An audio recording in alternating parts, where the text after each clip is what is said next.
it's me, Renee. I'm back. So, last Sunday was my birthday, 28. Yeah, I'm telling you the age because why not? It's not like it's a big secret, really. So, yeah, so in because of that, I got some books. Surprise, surprise! Some books I got myself, like I ordered and bought myself, and some books I got as a present, and some were in between. I'll explain to you in a minute. So first, I'm just gonna find all the books.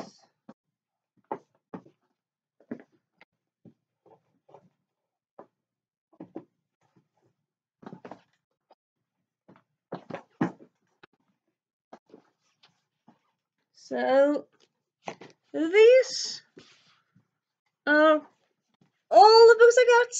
So it's quite a big stack. So yeah, this is that bookhaul. You know what? I'm just gonna. So yeah, sometimes my lipstick gets stuck on my teeth. That's annoying. So I just took it off. It's just being annoying, really. So yeah, it's a big stack of books. I'll start with the books that my sister got me. As I said, I spent the weekend with my sister. That's really nice. Also, yeah. So we went together to we went together to this bookstore. I found some books. I thought like, oh, you look good, you look good, you look good, you look good. And then I went away, and my sister bought some of the books. So I suppose I kind of knew which books she was giving me, but still, it was books that I kind of wanted kind of wanted to read, and it was not that different from making a wish list. So yeah. Also, it's kind of a bit funny because, yeah, as I said, we went to the bookstore together, and this bookstore is, as you would think, in a place in Norway. It's close to where she lives, in Haugesund. And the bookstore is called the Lille Bokhandel, which translates to the little bookstore. So the title of the bookstore, or the name of the bookstore is in Norwegian. Well, when you go inside to the bookstore, all the books, and I repeat, all the books are in English. There are no Norwegian books there. So it's quite really in a way weird because why would you name something Norwegian when all the context of the book of the store is in English? It's a bit weird. I suppose maybe people like if you know like some Norwegian, or if you're an expat living in Haugesund, you know that that store has English books just from like word of mouth, I suppose. But yeah, let's get on with it. So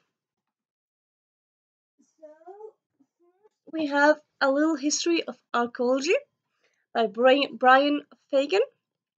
So I've been more or less, I would say, more or less my whole life. I really enjoy like historical dramas, historical books and stuff.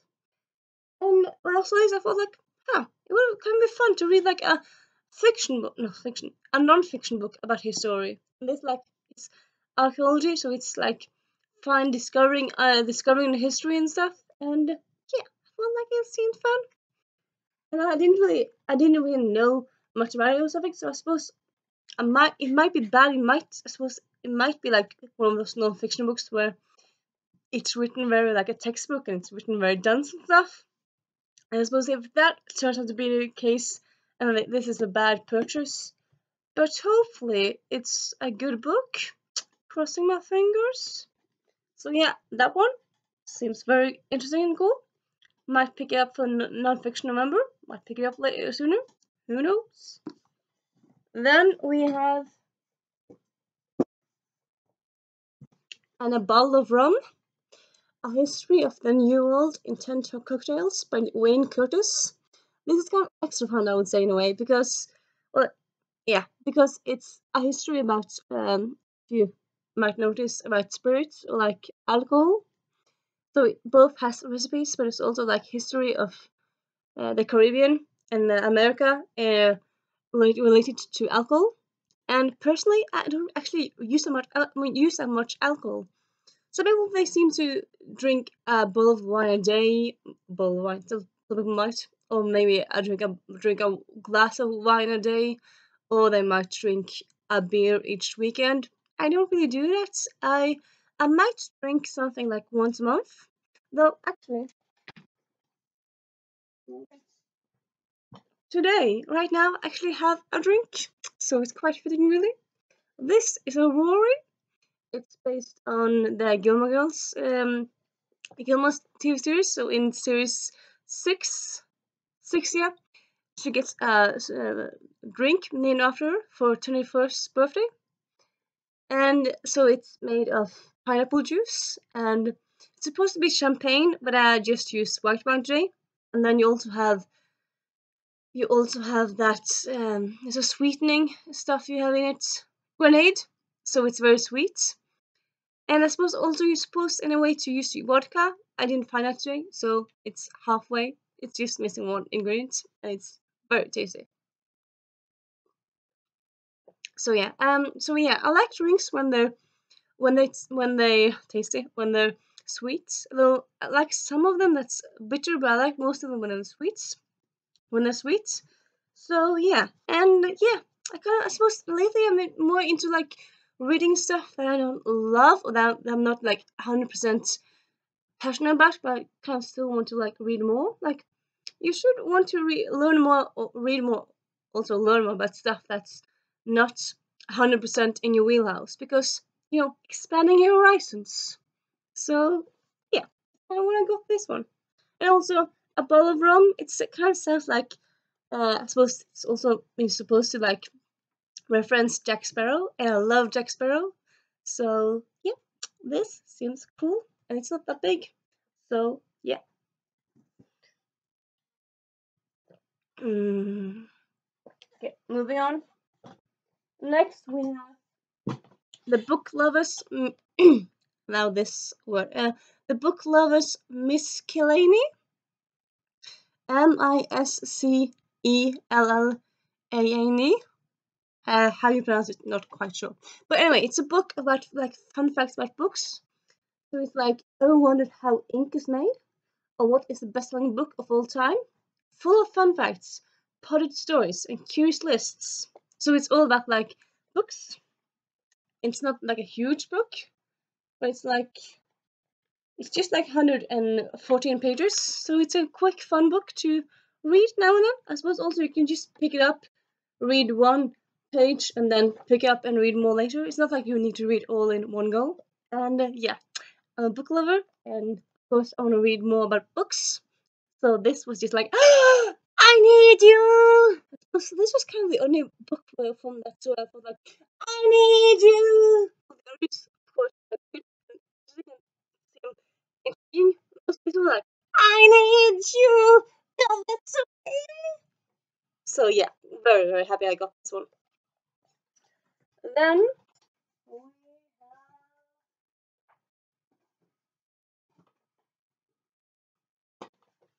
is that it? Yeah. Then we have Kindred by Octavia Butler. So Octavia Butler is a well-known black author. She's a well-known author in general, I suppose, also. But yeah, I've been meaning to read more black authors. And this one is a science fiction story. No, science fiction. I think it's fantasy story. It says here 1976 and 1815. So I'm thinking there's some sort of time travel issue to it. And yeah, heard good things about this one. And the cover is very cool. So yeah, this one also just spot on. Just so intriguing. Also, you know what? While I'm here, I'll just do a little story time about the store. So yeah, as I said, it's a store in Haugesund. It's actually above a store of children's clothes. So it's not like it's not a huge store. So you kind of have to walk by one store to get to the bookstore. And the bookstore, it has like shelves and shelves of fantasy books, and then there's two shelves of nonfiction, and then you have one or two shelves of young adult and children's books.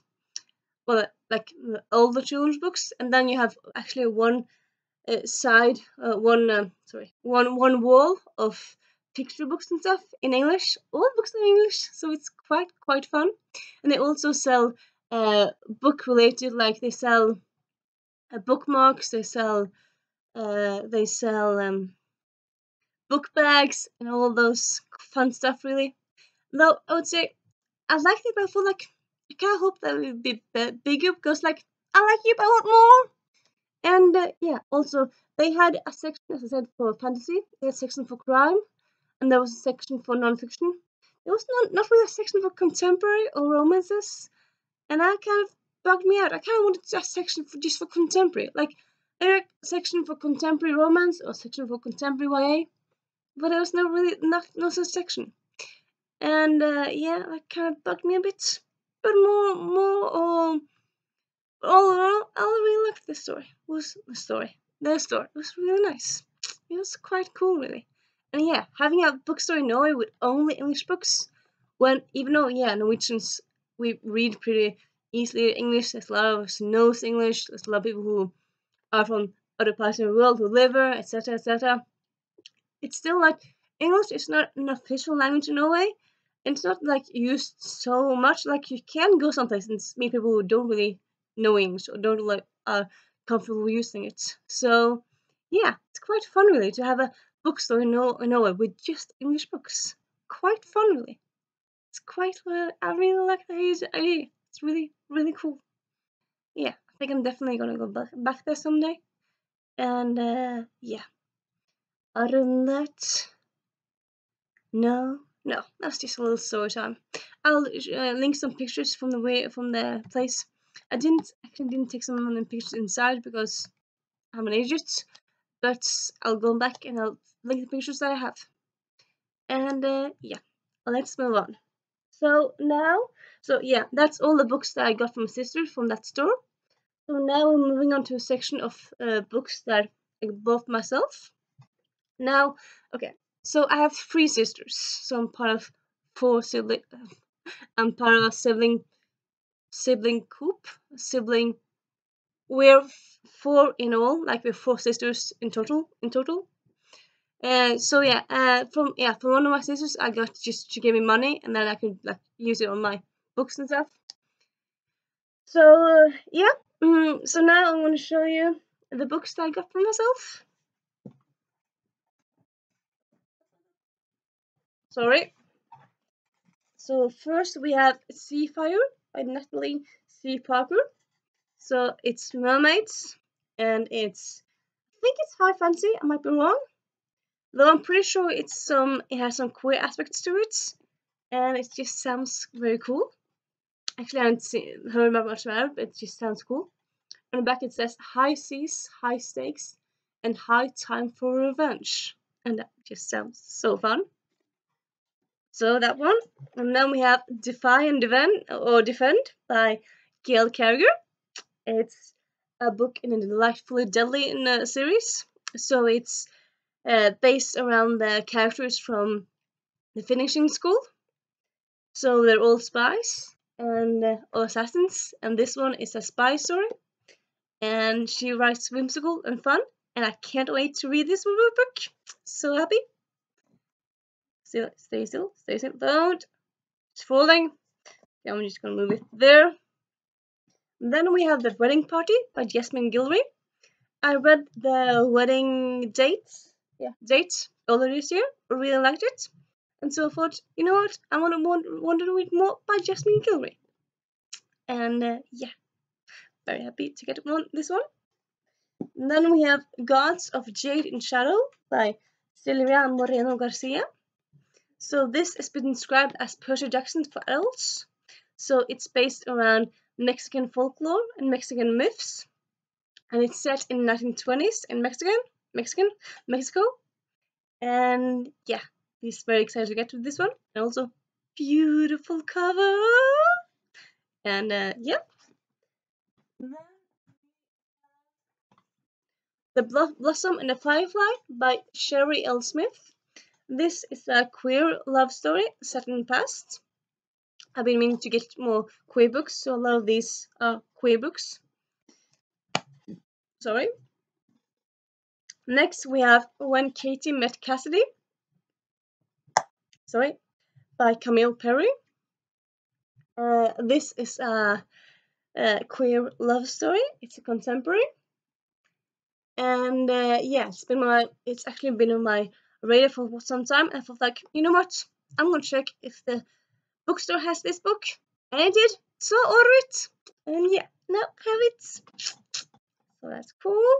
Well, that's cool, of course. I say so much obvious stuff. Why would it not be cool to buy and get stuff you've been thinking about buying for a long time?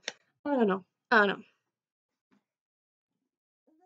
We have Who Put the Song On by Morgan Parker. This is both by a black author and it's queer. So it ticks off both of those boxes. I want to read more black authors and more queer books and more queer and black authors. So yeah, this is contemporary. And yeah, it has all the good praise on the back by Elizabeth Acevedo, by Nick Stone, by Judith Bunton, who I haven't heard of. Probably she writes good stuff as well. And yeah, and then we actually have something quite different here, something that you don't see that often on my channel, but it is. Well, you know what? I'm gonna give you a few seconds.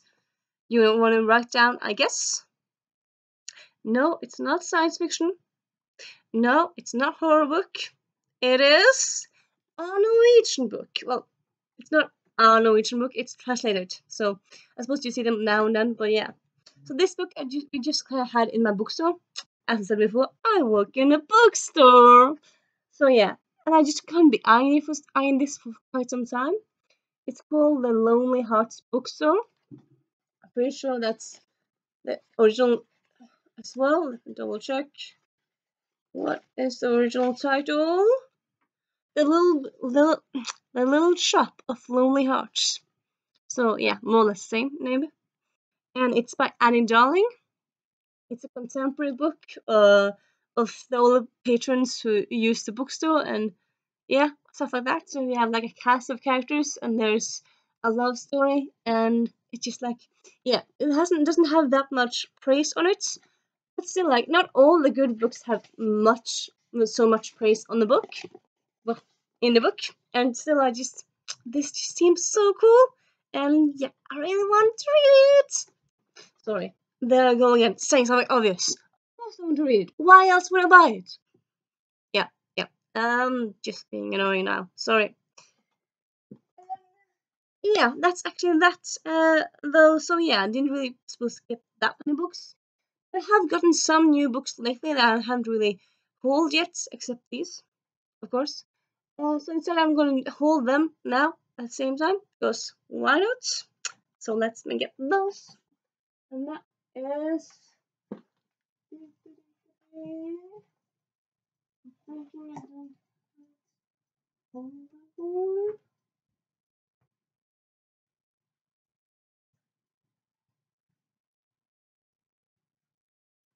Is that it?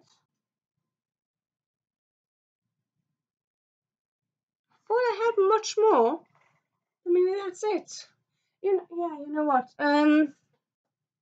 Give me no.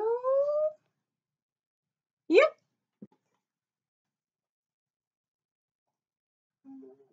That one.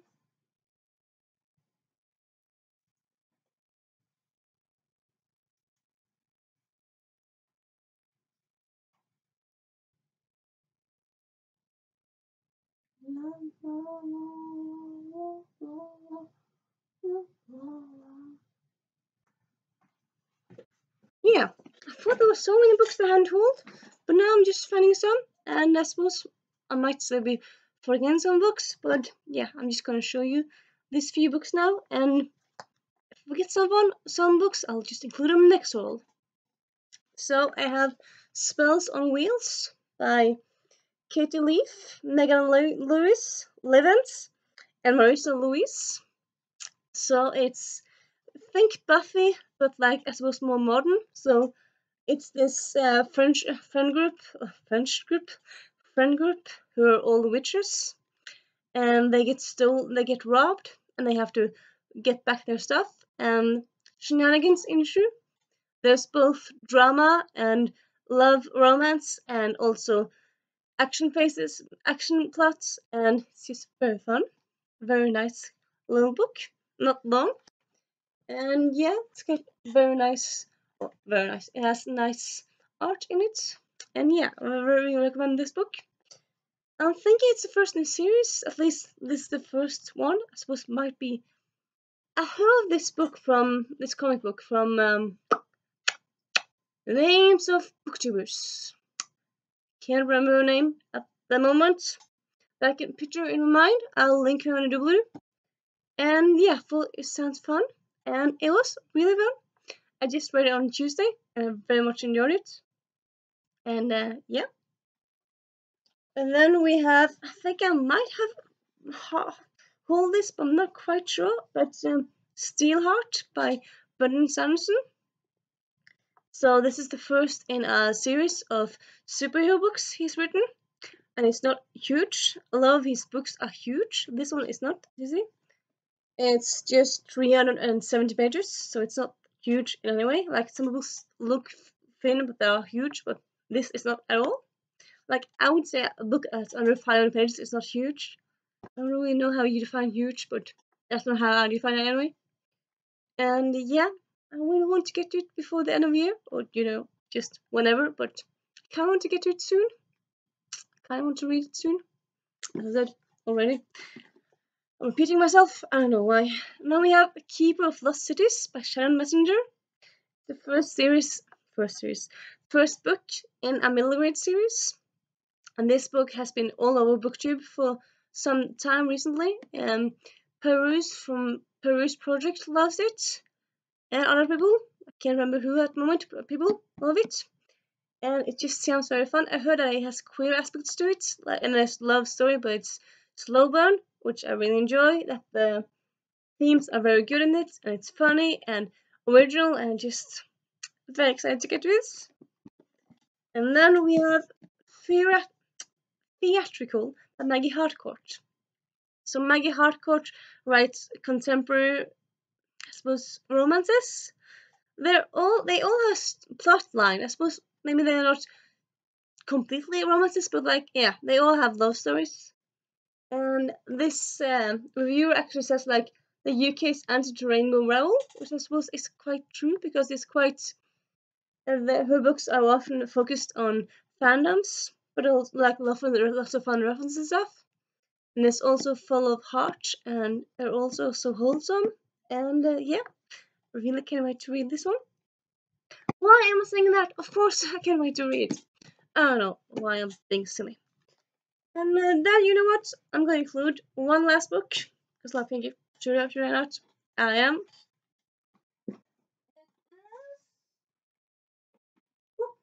And out I got. And this is another one of those quirky Norwegian books. So it's Halve kongeriket, Arvingen. So it's a YA contemporary romance based around a love story set with royals. So, little side story, Norway actually has royals. We have a royal family. So it's not like it's a fantasy in that way, but the characters, the authors make up a royal story, a royal family. So this is not the real people. So they make up like a royal family with teens. So the prince and princess are teens, and the prince is kind of like a player. So it's kind of fun that way. So I suppose kind of think of it as like red, white, and royal blue for like Norwegians. And yeah, I'm just kind of very excited to get to this one. Hopefully, I'm thinking I'll get to it soon. And yeah, it just sounds very fun. Also, a friend of mine, a father-in-law, all the words, my brother-in-law. He's from the same town as the authors, and this book it just came out like last week, and it already has lots of praise, and it just sounds so sweet and fun and good, and it's the first in the series, and I can't wait to read it. Cross my fingers that it gets translated to English. Because who knows? If it's good enough, it probably will. Maybe. Anyway, it might, if not, probably get translated to Swedish and Danish. So if anyone of you are listening to this, you might get to read it. And yeah, so that's the bookhaul. And I hope you enjoyed it. And I'm not sure if I'll, because often I link books on Dulu. There are a lot of books in this haul, so probably maybe won't. Maybe I'll link some stuff. No, not sure. We'll see. Anyway, this is me saying Renee out.